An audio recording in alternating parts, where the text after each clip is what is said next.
haya yote ni Mungu amepanga. Upendo hauna fitina, ubaguzi, udhalimu. Upendo huo hauna ubinafsi. Upendo hauna fitina, ubaguzi, udhalimu. Upendo huo hauna ubinafsi. Hata useme kwa lugha ya malaika, hata uwe na imani ya kuhamisha milima, yote ni bure, ni bure, ni bure, ni bure, ni bure, ni bure, ni bure. Maisha bila upendo yote bure, maisha bila upendo yote bure. Wow.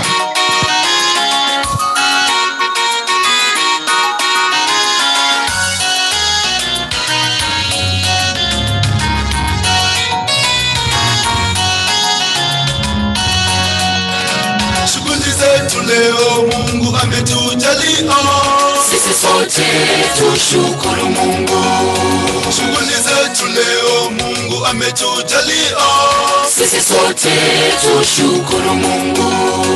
Washikadau wote tunawashukuru tena, tumeona upendo wa ajabu. Washikadau wote tunawashukuru tena, tumeona upendo wa ajabu. Na sasa twendeni sote tufanye kazi, na maadili yawe msingi wetu. Na sasa twendeni sote tufanye kazi, na maadili yawe msingi wetu. Hata useme kwa lugha ya malaika, hata uwe na imani ya kuhamisha milima, yote ni bure, ni bure, ni bure, ni bure, ni bure, ni bure, ni bure. Maisha bila upendo yote bure, maisha bila upendo yote bure. Hata useme kwa lugha ya malaika, hata uwe na imani ya kuhamisha milima, yote ni bure, ni bure, ni bure, ni bure, ni bure, ni bure, ni bure. Maisha bila upendo yote bure, maisha bila upendo yote bure.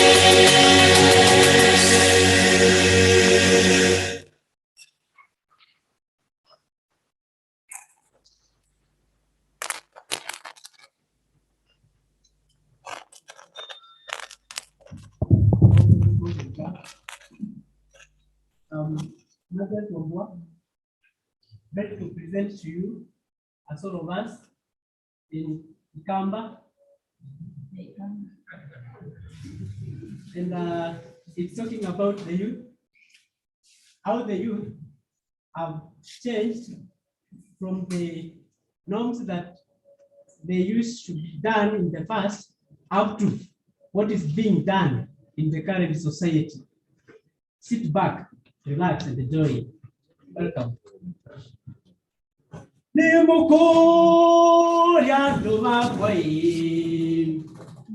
Yes, yao siedhi wana bena. Nemukoria na negokoria inge. Ati. Yes, yao siedhi wana bena. Nenda kukulia ati. Endo hamuika maitu. Mahumundi. Atakusisya.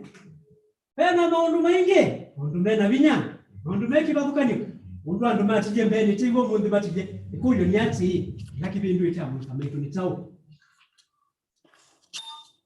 Sisi uone usena sai katene ngo sei nebundia sasa nasio kanisa kabundi sasa na mechuo misio sana iketu kisia simo lakini sana itaekie kuigwa nimukuli ati sasa sai dina niba araba kushide asema kia yumia museya kaumia sindusi yake Musia kaumia sindusi yake bingi, musiai hakiali nyopene. Asio na nina ikie kuangwa. Asia kibandikile kwa kiangwa ndemu gangu. Sienjo na kiatu ni kimwe, suti ya mutumia toile mwe, ni mukuli ate. Musia usiedhiwe. Amuita. Tusisi, tusikuingia nitabi ndukana. Ikuli yako yitia la yeye mwe, ni chuo. Sabi yema. Nenda kukulia daktari, profesa, mwalimu tu nikulia ati inati usome vyae kwenda sine tisome jasa na sito tukayasiana nesa siane sisi anazio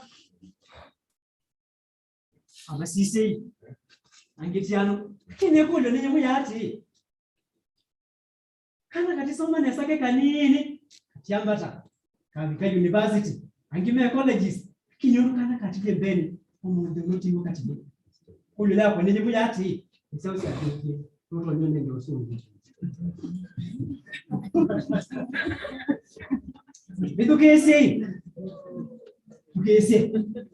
Tukese ninazo kwenda weta umombe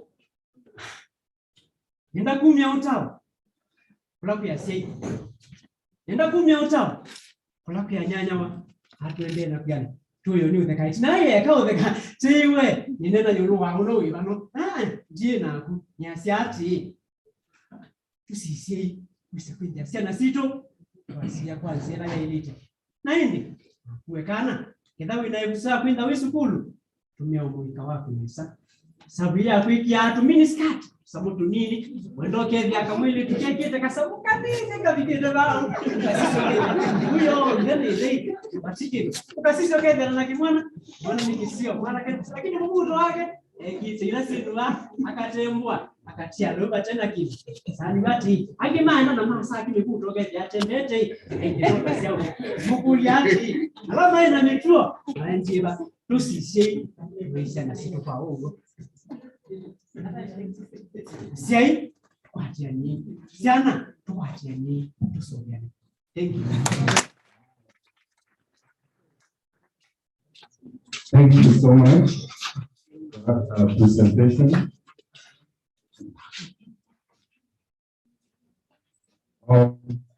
Welcome to the afternoon session. Quickly, let me hand over this mic to Professor Were to chair this afternoon session in the plenary. Thank you.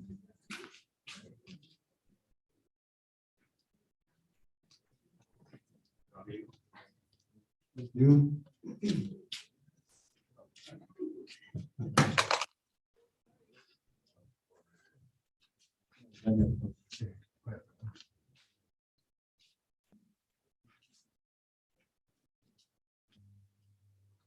Thank you, Chaka. My name is Professor Edmund Were. I teach in the School of Arts and Social Sciences.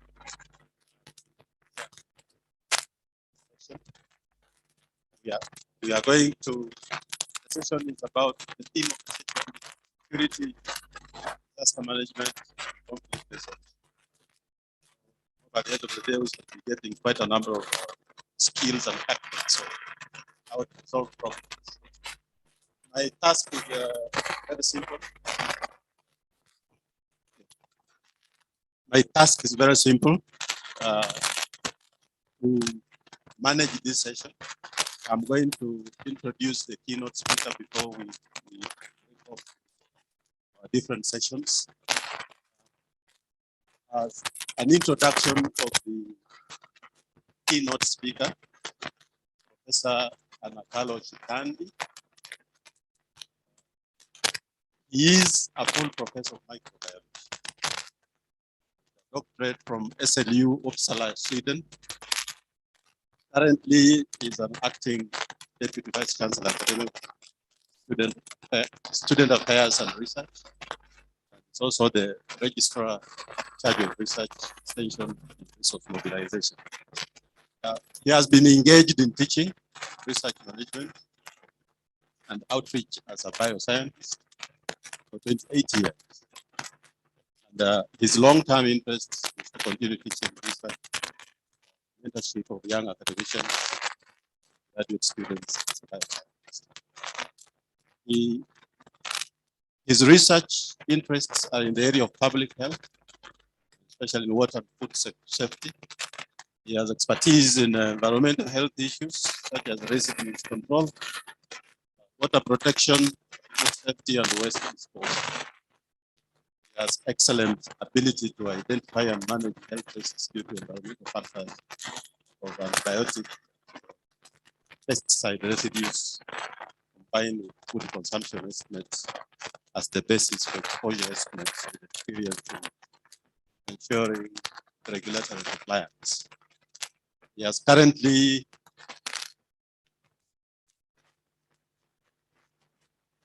currently an African Academy of Sciences member of the Technical Committee on the Development of Research Management Standards.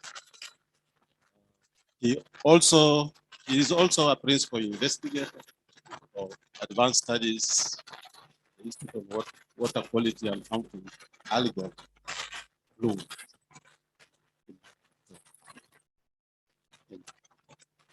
He is a project manager for the African Higher Education Leadership Project, funded by the European Union in advancing inclusive innovation. This project is a partnership between higher education institutes from Europe, especially Romania, Poland, UK, and Italy, Kenya, Tanzania. He has been a global fellow for the Association of International Educators, responsible for coordinating the internationalization of research partnerships in sub-Saharan African universities. He's also a research associate at the Institute of Primate at the current campus. He has been effective in substantial resource mobilization for funding organizations over the years. This has been from various organizations, which include the European Union, the US Department of Agriculture, Swedish International Development Agency, South African Water Council, Danish International Development Agency, Organization for the Prohibition of Chemical and Biological Weapons, Food and Agriculture Organization, National Commission for Science and Technology, National Foundation for Science, has successfully coordinated the establishment of the Carnegie Africa Diaspora Fellowship by the Institute of International Education to assist in enhancing the quality of higher education in Africa, which has attracted several international African scholars from the diaspora to Kenya. He has published extensively peer-reviewed papers, book chapters with the leading global publishers in academia, science field. Has supervised PhD and master's graduate students who have successfully completed their academic programs and mentored students. This is a rich heritage. Don't you agree? Without much ado, I think I would rather let you come physically and here.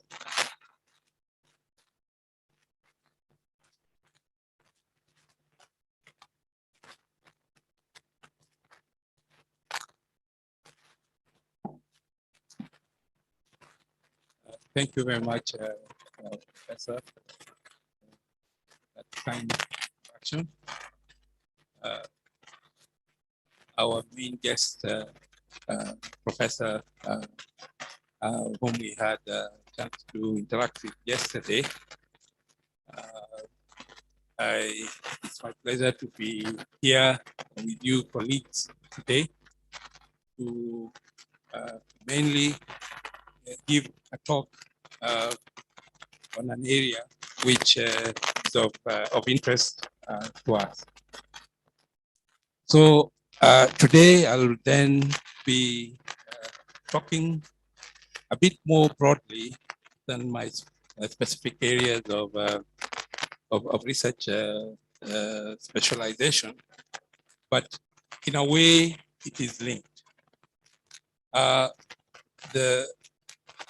I'm going to talk on research niche areas, because this is an area which we are very interested in as a university. And I'll give some highlights on case study of indigenous people's food systems, because of the context of the conference where we are in, and hopefully provide maybe some motivation to the school on the reasons why we are trying to encourage the development of research niche areas in this university going forward. And I think it's also very much in line with the idea of the center, which is being proposed to be housed in the school. As you may know, we have a vision as Kisii University, which is quite ambitious. We strive to be a world-class university in the advancement of social welfare, research, and academic excellence. And therefore, research is very well embodied in our vision. And Kisii University is alert to its African and international context as we strive to be then a place where we can engage in research. Research niches are specialized corners of scientific fields where we have then the potential to conduct research and create important new knowledge for a significant period of time. In many instances, the projection is usually aimed at about 10 years, a decade or longer. As a university, it is important going forward that we need to carve out a space for ourselves, where whatever grants we get can be impactful and lead towards the longer range goal. Whenever I have had the privilege to travel to other parts of the external here in Kenya, and I say I'm from Kisii University, a common question always is, what is Kisii University known for? What's their research focus? And are we able to demonstrate that our faculty or our staff are engaged in a specific niche area and contributing significantly to it within Africa and globally? And sometimes this has not been easy because many of us also would, and I think if I would encourage like Dean, when it comes to aspects of recruitment, if you have developed a niche area, perhaps one would focus on recruiting staff who have a specialization in the direction where the school would want to move to. While we may want to stay away from very crowded, competitive areas, because we always also have to bear in mind that some niche areas are inconsequential. So it is important that we identify niches which are imperative for schools. And this also is a strategy for experienced researchers who may be wanting maybe to change or readjust their course. And again, as I said yesterday, we are encouraging schools to develop their strategic plans and come up with a roadmap. And perhaps this conference can be used as an opportunity to brainstorm for the school and maybe get a feedback of strengths and skills which are necessary. Now, the focus which I wanted to give as a possible case study is an area which has also evolved even within me also as a scientist, and it's linked to indigenous people's food systems.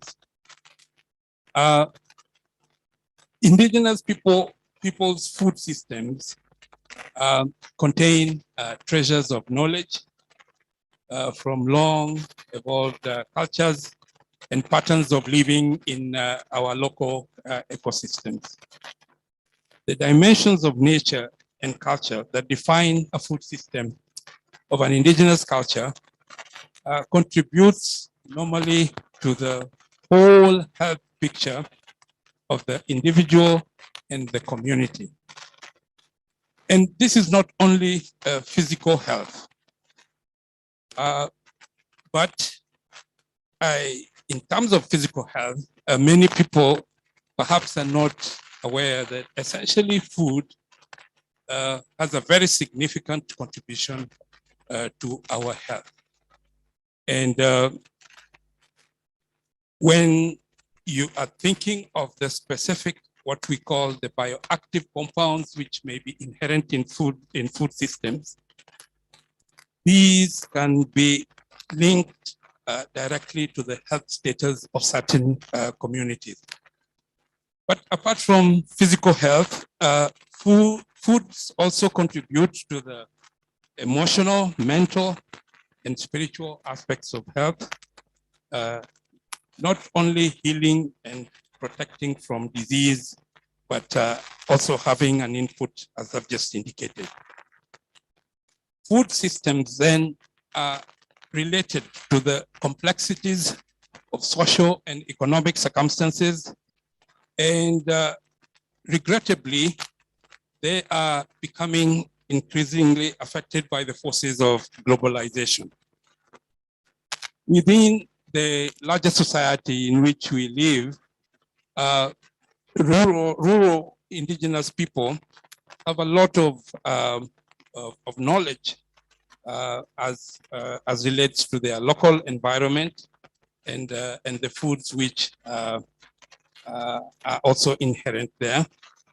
But they have faced vulnerabilities which are derived from extreme poverty, discrimination, and marginalization.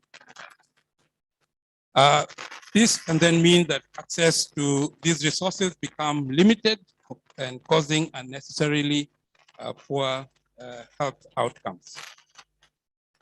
It is within this context that we have been trying to motivate the development of interest in scientific work, which can define and describe the diversity contained in circumstances surrounding rural indigenous people's food systems. Because as elsewhere, this tends to be the windows to indigenous peoples everywhere. And in line with this, we promoted in particular the joining of Kisii University to the Indigenous Knowledge Studies grouping, which I was very happy to see Professor Kaya was one of the keynote speakers. And Kisii University, as far as I know, is the only university in East Africa which is a member of this consortium. Our long-term goal as relates to these indigenous food systems is to find solutions in difficulties faced in using, developing, and sustaining this knowledge to improve the well-being and health of indigenous people globally. Many of you may know that wild plant species are often excellent sources of micronutrients and have the potential to promote healthy living, yet they are underexploited. And in a sad case, like what's happening here in Kisii now, because of the splitting of land into very small plots, many of these plant species are gradually disappearing. There are efforts which are seeking to see how the micronutrients which are inherent in this plant species can be used as diet supplements and they can then play an effective role in reducing micronutrient deficiencies among infants and young children. I recall about 2 years back, one of our PhD students was working on an aspect of a plant which he was able to demonstrate would have very enhanced therapeutic effects when you're dealing with HIV patients in this region. So who then fall in this category of indigenous people? The definition of indigeneity varies in different global regions with no single criterion which can be applied universally, except to note that the accepted principle that people have the right to define themselves according to their culture.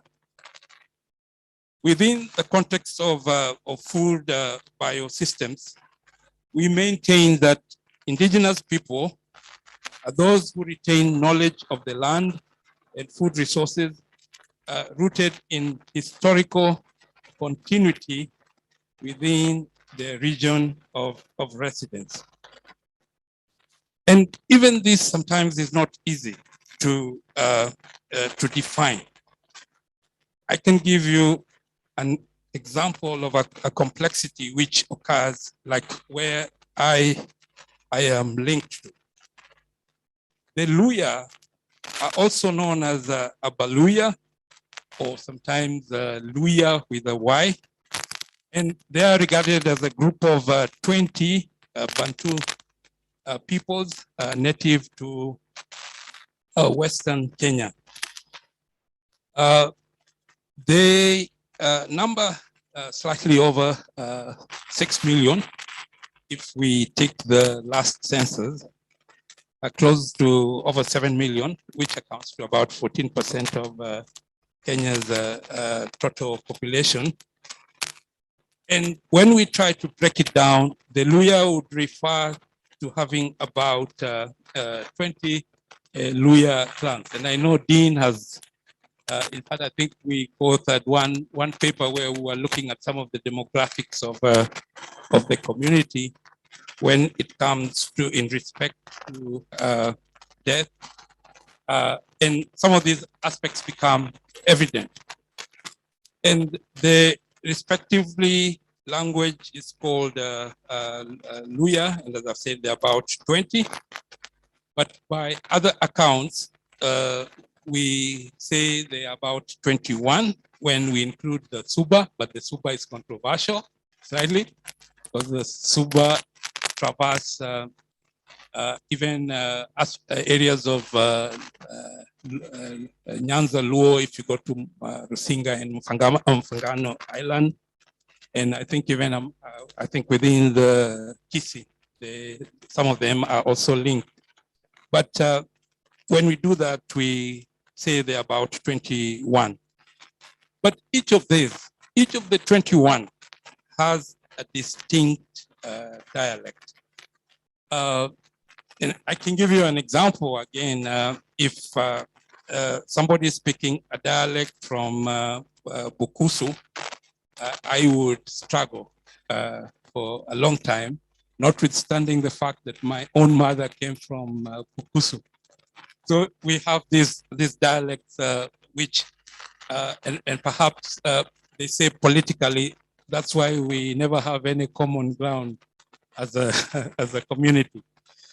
But if you link it again to the food systems, there is again a variation which starts becoming evident.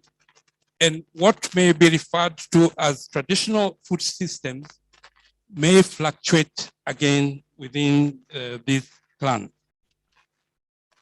In essence, then, we can describe traditional foods as those foods that indigenous people have access to locally without having to purchase them, and within the traditional knowledge and the natural environment from farming or wild harvesting. In other cases, indigenous people count as their own species that have been introduced from other regions. And so within the context of the example I was giving, there are foods which have straddled from one locality to another, and having been introduced in subsequent areas, then the people would start regarding them as traditional, as an indigenous food. The use of these particular species may cut across several communities, but some of the species are only used by communities and are only used by particular communities in, again, certain ceremonies, despite their wide occurrences. I don't have the latitude of time, others I would have given examples, but just to give an example, there is a plant species which we as biologists refer to as Crotalaria brevidens. And this is a species which is common amongst the Western people, the Western groups, but it tends to be used in certain ceremonies. There is also another species which the Luyas would call it Murere, the Luo would call it Apoth, the Griama would call it Kikosho. And these actually originated from the coastal area, but it has spread traditionally. And I know that I think I've seen a semblance of these sometimes in some of the markets here in Kisii, where its use has spread across communities. And so, my point is that niche areas can evolve for indigenous people's nutrition and environments, and these can be due to gradual introduction over time. In the present area which we are suggesting, we think that research could evolve in two specific phases. One would entail the documentation of the cultural food systems with defined protocols. And this could be linked to the way the food system has also migrated, like in the example which I've just given you. The second phase could look at the implementation of health promotion interventions using cultural sensitive and environmental relevant elements of the local foods. This information, in our view, could present a detailed understanding of the diversity, complexity, and cultural appreciation of these food systems of indigenous people. An impressive array of food species and varieties could be documented, some of which would still require scientific identification and nutrient composition analysis.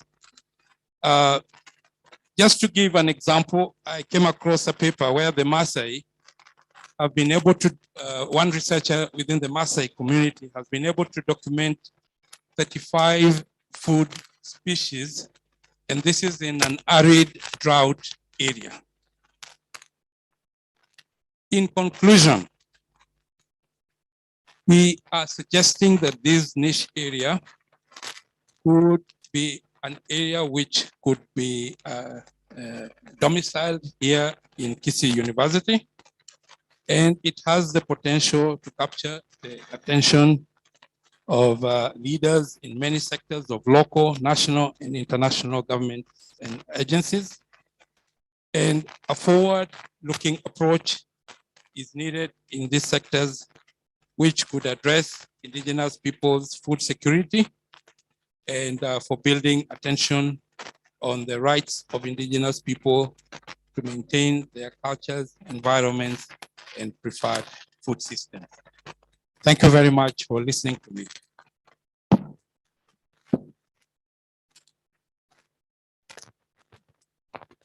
Thank you so much, Prof. Tayarisha makofi ya Nyayo. Tayarisha makofi ya Nyayo. Haya, 1, 2, 3.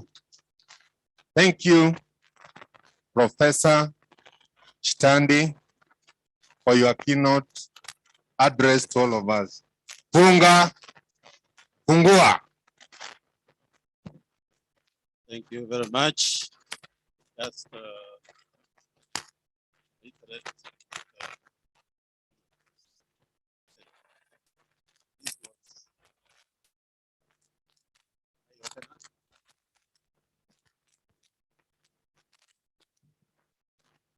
this was an eye opener. It